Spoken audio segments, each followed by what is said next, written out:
Recently, the Navy invited me to land on an aircraft carrier as it was steaming out in the Atlantic Ocean. We would leave from Naval Station Norfolk. That's the largest naval base in the world, home to 4 aircraft carrier strike groups, including this one, the USS Abraham Lincoln.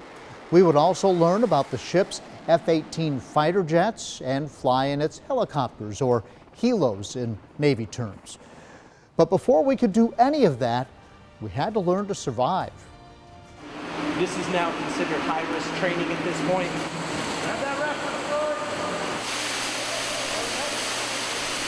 To say this training is intense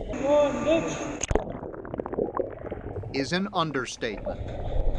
The core of the whole thing is these are skills that are going to save your life in the event that you do encounter an emergency.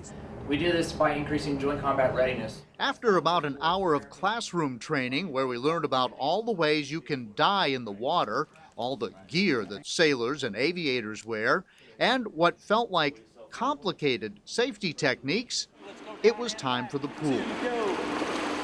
Once we proved we could at least swim, the Navy dressed us in a flight suit, boots, and a helmet and told us to do it again. All we have to do is side stroke 25 yards. But with all this on, who knows, right? I mean, I just did it just like 30 feet and it was way different. In the gear, only the breast or side strokes would work. We treaded water, manually inflated our life jackets, and climbed aboard a life raft, all harder than anticipated with that gear on. Then we learned how to be rescued by a helicopter in very real conditions.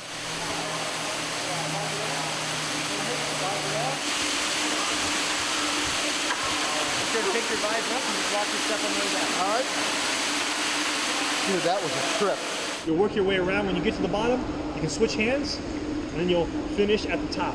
Next came baby steps as we learned how to save ourselves if we were underwater and had to get out of a helo and swim to the surface. Test 1 was relatively easy. Turn some knobs, open a door, and swim through in 3 feet of water.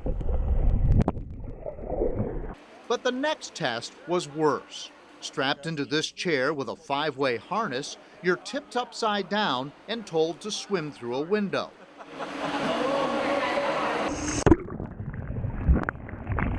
On my first test, I had trouble with the harness release, ran out of air, and stood up. I failed.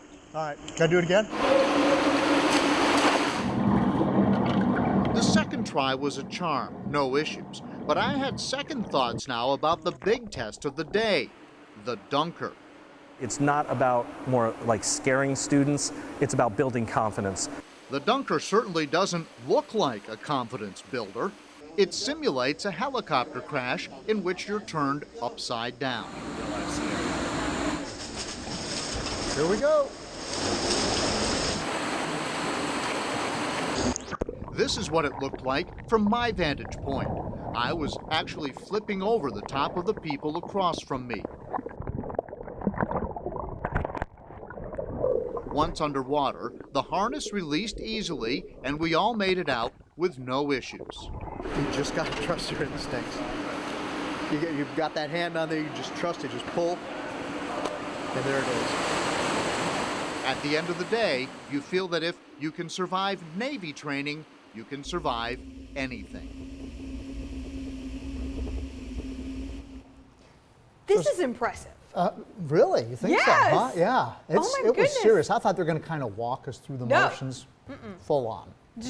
Just literally dunk you right in. Full on stuff. So this is the same stuff that they go through to be in the Navy and to be sent out? Yes. Now, for instance, like with the dunker, the next step is they blindfold you and tell you to do it. We didn't have to do that. So I think they're a little tougher in terms of there are some higher levels, but we did everything that they do. And I tell you, I was glad when that afternoon was over. But we couldn't do, and we were going to fly out to the carrier, fly in the chopper. Couldn't do any of that till we got through the training. So if you didn't pass that, they would just leave you on land? Yeah. That's So, quite impressive. Yeah. So over the next couple of days at 5 and at 6 o'clock, you'll see us actually fly out and land on an aircraft carrier. We spend 24 hours on the ship. We'll see the jets take off. We'll see all that kind of stuff.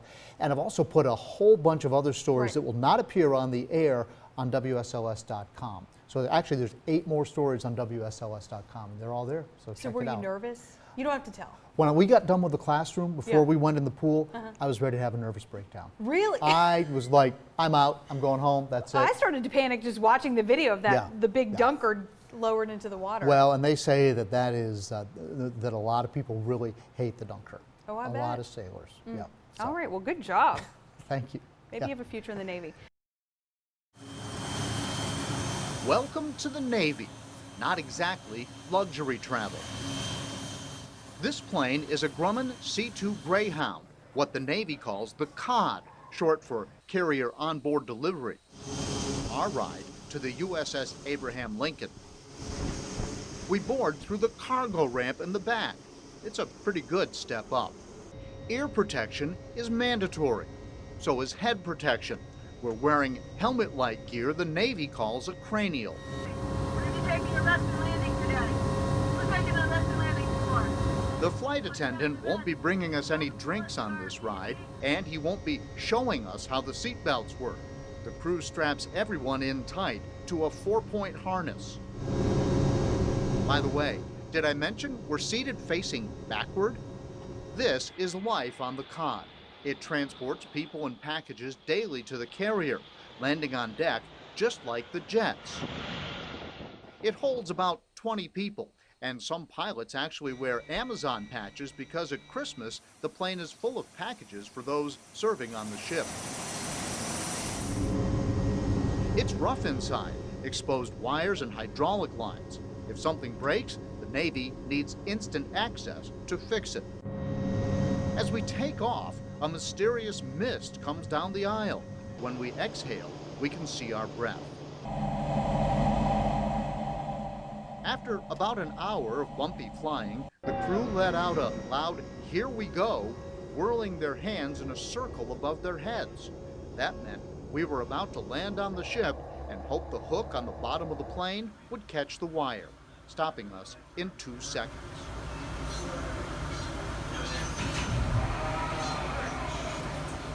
And then, suddenly, we were there. Our heads were thrown back for a moment, and we were down safely. After a bit of taxiing, the ramp in the back opened, we deplaned, and we were on the USS Abraham Lincoln, a small city of 3,000 people steaming in the open Atlantic. An aircraft carrier is often deployed for 6 months at a time. A key part of its effectiveness is that often the enemy has no idea where it is. But on board, what if something breaks? It's not like FedEx can just deliver a new part. That means the sailors need to fix everything on board. And on the USS Abraham Lincoln, the man in charge is right here in our area.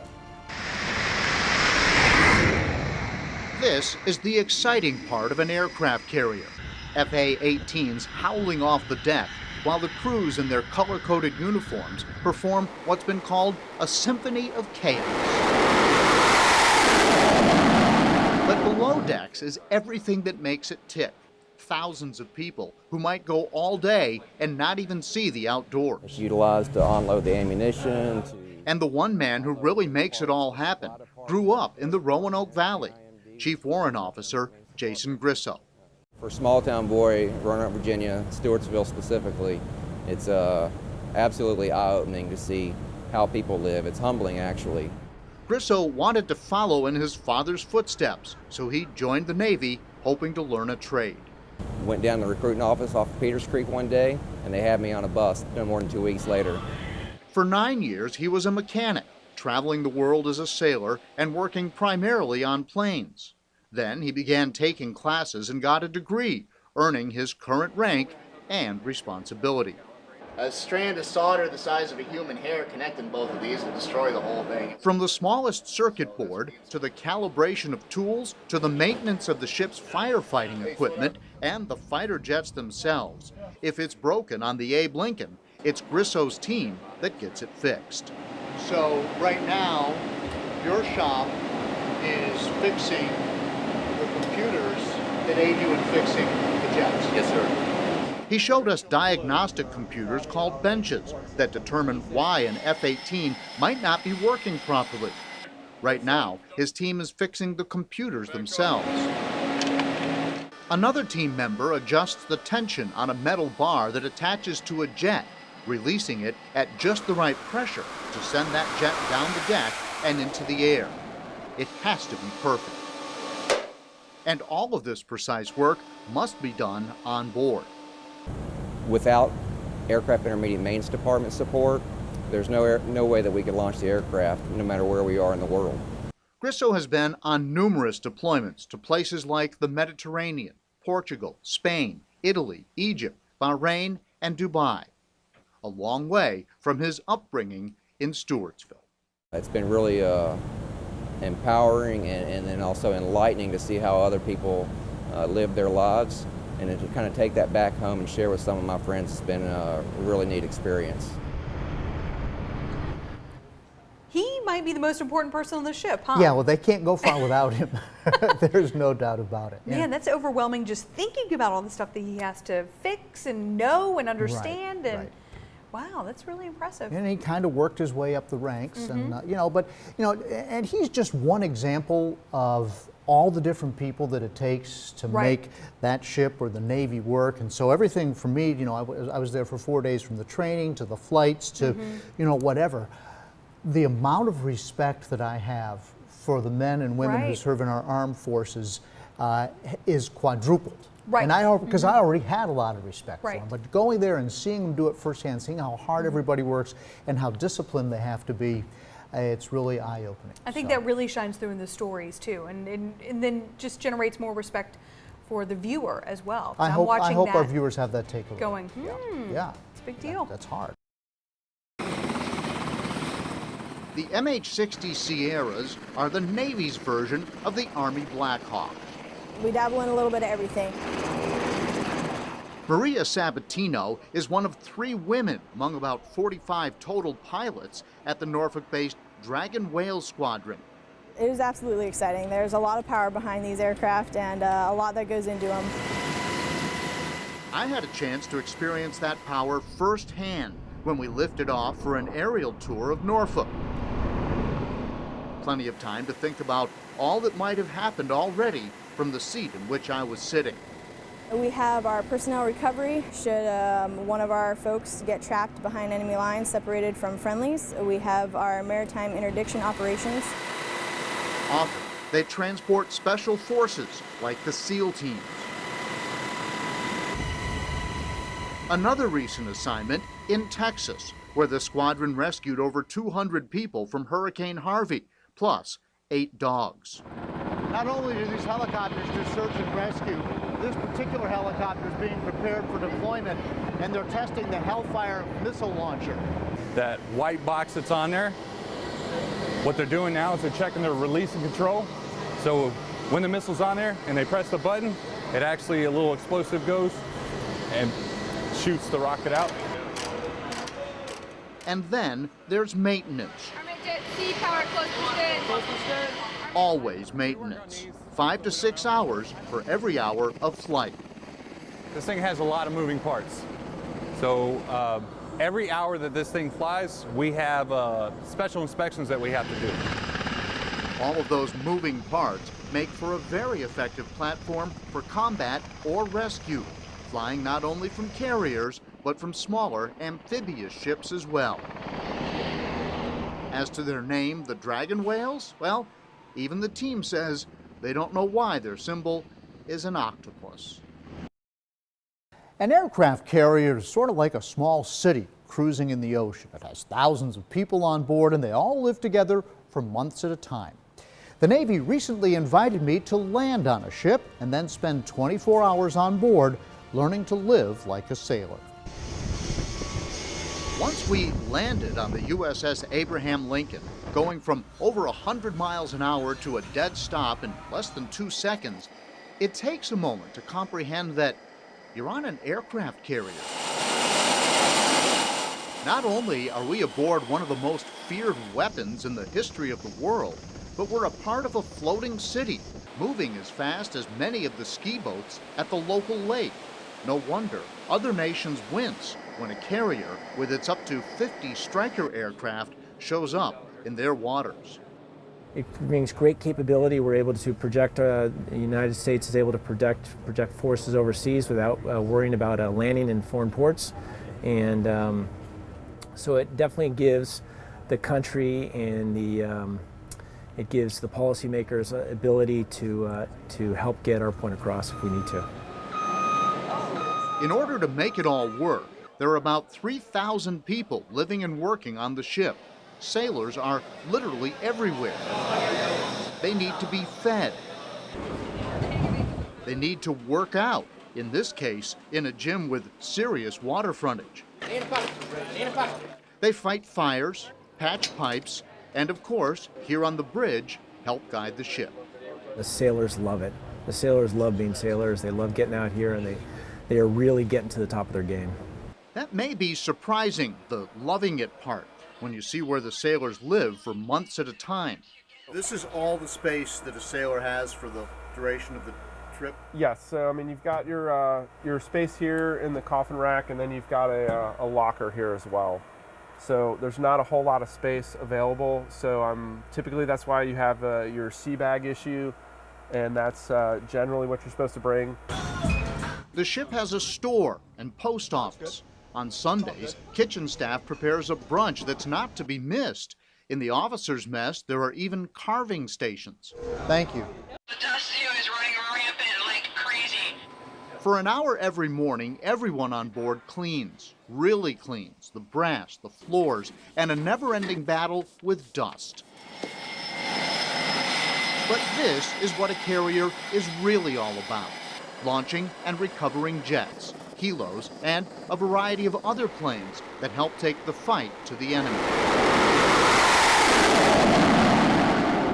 Mostly, it's the FA-18 Hornets and newer Super Hornets based at Naval Air Station Oceana when they're not deployed to the ship. Our multi-role fighter and attack platform that is capable of delivering ordnance both air-to-air and air-to-surface. As intimidating as the jets are to the enemy, any pilot will tell you that landing on a carrier is no picnic. So the aircraft carrier itself, obviously it's moving itself, so you're landing on a moving target basically.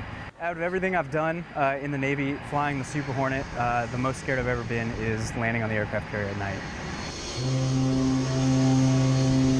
During our visit, the weather was terrible. Sheets of rain pounded down the deck, yet crewmen, color-coded by job, looking like Skittles scattered in the rain, performed flawlessly, lining up the Super Hornet on the catapult, making sure everyone was safely in position, which go from sitting still to airborne in just over 3 seconds.